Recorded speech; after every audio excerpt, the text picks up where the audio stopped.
So all these books are coming out now. I mean, it's just a spate of books, as they say, about the state of the West. You know, I'm reading Jonah Goldberg's book, The Suicide of the West, Steven Pinker's book. I'm also reading Enlightenment Now.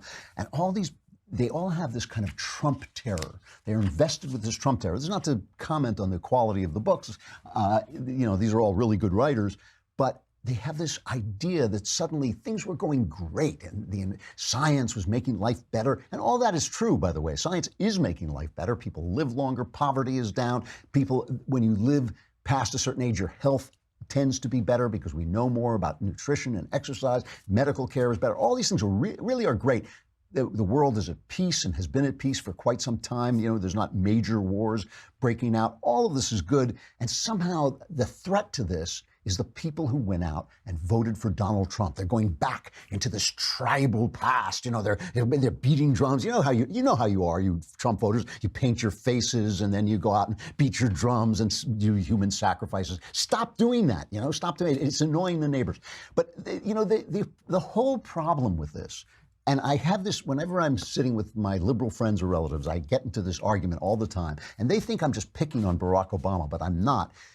The whole problem with this is it ignores what comes before. It's as if Trump, you know, with all his flaws and his good things, the things he does are good, and sometimes the things he says are really annoying. He didn't just grow up out of the ground. He didn't just spread up because people were sitting around going, you know, I like living longer and having science, but I really need to become tribal. You know, I want to go, just, you know, like Hillary Clinton was saying, you know, you just want to, you don't like blacks and you don't like women, you know, you don't like anybody. You just want to go, I just want Trump. I hate everybody else but Trump.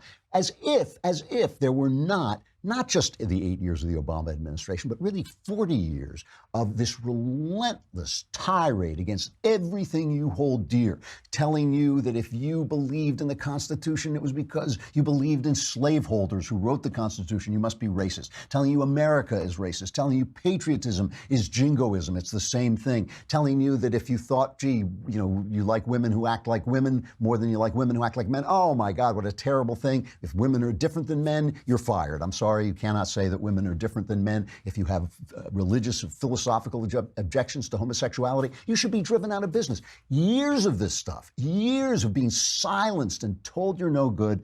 What did they think was going to happen? Did they think you were never going to answer back? Did they think you were just going to sit there and let them step on your neck forever? You know, like in 1984, picture of Boot stomping on a human face forever. That's not the way it works in America, you know? And I think the whole point about Trump is that Trump is a reaction. He's an answer. He's a response to this smugness of elites that they had got it right when everything showed that many of the things they were doing were not right. I mean, science is wonderful. The world is getting better. I think it's great. I'm very optimistic about where the world is going. Truly, I am.